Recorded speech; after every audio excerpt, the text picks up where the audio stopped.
গ্রেপ্তারের 2 দিন পরে বৃহস্পতিবার পাকিস্তানের সুপ্রিম কোর্টের তরফে জানানো হয় ইমরান খানের গ্রেপ্তারি অবৈধ। অবিলম্বে তাকে যাতে জেল থেকে মুক্তি দেওয়া হয় সেই নির্দেশও দেওয়া হয় শীর্ষ আদালতের তরফে। আজ হাইকোর্টে তার শুনানি রয়েছে। পাকিস্তানের প্রাক্তন প্রধানমন্ত্রী ইমরান খানের গ্রেপ্তারিকে বেআইনি আখ্যা দিল পাক সুপ্রিম কোর্ট। অবিলম্বে প্রাক্তন প্রধানমন্ত্রীকে মুক্তি দেওয়ার নির্দেশ দেওয়া হয়েছে শীর্ষ আদালতের তরফে। ইমরান খানকে ইসলামাবাদের হাইকোর্টে যাওয়ার নির্দেশ দেওয়া হয়। আজ শুক্রবার ইমরান খান ইসলামাবাদ হাইকোর্টে যেতে পারেন, সেখানে তিনি জামিনের আবেদন করবেন। অন্যদিকে ইমরান খানকে সমর্থন জানাতে আজ ইসলামাবাদের শ্রীনগর হাইওয়ে অবরোধ করে বিক্ষোভ দেখানোর পরিকল্পনা রয়েছে তার দল পাকিস্তান তেহরিক-ই-ইনসাফের কর্মী সমর্থকদের। গত মঙ্গলবার ইসলামাবাদের আদালত চত্বর থেকে গ্রেপ্তার হন পাকিস্তানের প্রাক্তন প্রধানমন্ত্রী ইমরান খান।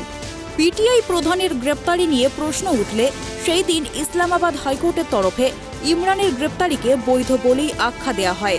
তবে গ্রেপ্তারির 2 দিন পরে বৃহস্পতিবার পাকিস্তানের সুপ্রিম কোর্টের তরফে জানানো হয় ইমরান খানের গ্রেপ্তারি অবৈধ।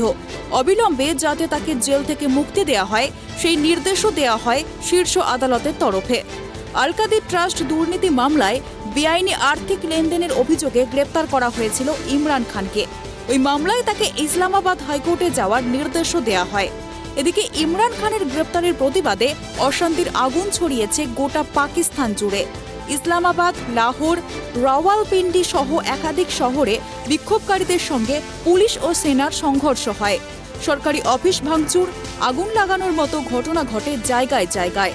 বিগত 2-3 দিনের সংঘর্ষে কমপক্ষে 20 জনের মৃত্যু হয়েছে, আহত হয়েছেন শতাধিক। অশান্তি ছড়ানোর অভিযোগে কয়েক হাজার বিক্ষোভকারীকে গ্রেপ্তারও করা হয়। Bureau report, tribe TV.